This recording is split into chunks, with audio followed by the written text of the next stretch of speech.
Hi folks, it's John Nizman from lastchanceautorestore.com, and just a quick little update. I'd like to share with you the progress that we're making on one of these ground up restorations that we're doing, and this is the 67 Volkswagen bus, camper bus. So the last we talked, we have the Highway Flyer upgraded transmission hooked up.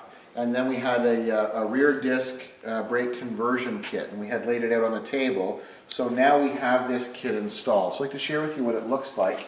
It's a really nice kit. So we have the suspension set up kind of pre-hung where we think it's going to be set to match the lowering suspension in the front. This is adjustable, and we'll be working on this shortly. But here's the disc brake conversion kit with the hub, the studs with the pattern that our client wants to match up with, and then our calipers. So as we come along towards the engine bay around the back, you can see the back side of this kit. So it's really nice. It has nice aluminum rotor and hub and all nice hardware. You can see they're cross-drilled rotors. And then we have the calipers here. There's different styles and types of calipers. We went with the style that has the spring that will accept a parking brake. There are other kits out there for the rear calipers that do not have a parking brake mechanism, but it's really important on this bus. Our clients can do a lot of driving with it, so we got to have a parking brake setup. We got a nice touch here. It's just hand tight. We haven't installed it fully.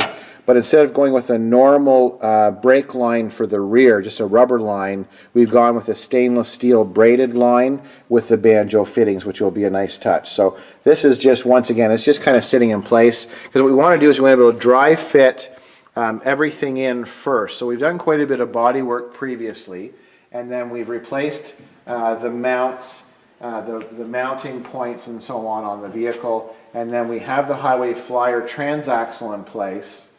So the next natural step is to do the disc brake conversion kit on the rear, dry fit everything, because now as you come over to this driver's side, you'll see our next step, which we're working on now, and that's dry fitting of the wheels, and then we're going to do a calculation of what tire size we're going to go with and stance of the bus. So right now, we've got the disc brake conversion kit on, we've set this rim on, and we're almost ready to set it down to take some measurements for circumference and for clearance on the wheels. So just to give you basically an update of not only the rear, but we're going to come back around this side, because not only do we have the rear brake conversion kit done, but we'll come down the side of the van over to the front. Excuse me, you can see we've got another wheel dry fitted on here, and there's a couple of things we're going to need to deal with. One is this center hub of this wheel is a little bit smaller than the actual hub. So we're going to be taking some measurements, and then we'll have this hub machined so that the rim sets in properly. This is an important step in the dry fitting procedure on this build, because we have to make sure that we get everything right.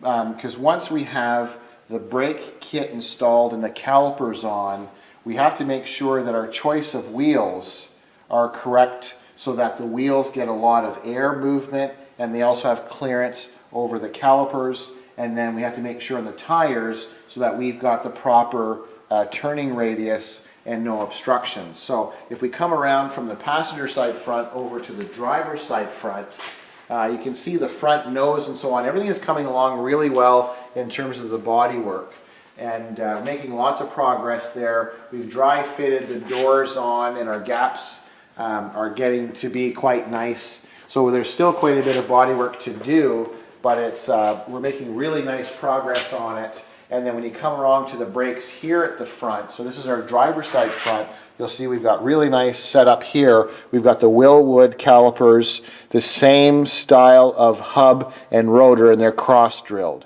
So when you do this upgrade or this setup, it does change the geometry a little bit of our tie rods. And what we've done now is we upgraded it so we've got adjustable tie rods on both sides. So this long arm coming from the spindle, so follow my hand all the way across, other than it being really dusty, this is new, and then where it joins here and goes across.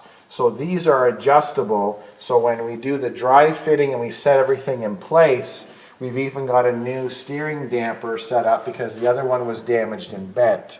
So we're doing all of the dry fitting for steering and suspension. The beam is in really nice shape. You'll see when we media blasted, we wanted to make sure that all of our support points and everything were structurally strong and sound. And you can see just quickly, if panning along the front beam, there's a tremendous amount of metal work that had to be performed underneath here. It was all rotted away, and this is very, very common for all the pockets and beams to be rotted in these split windows. And then same thing with the floor. The floor was rotted out.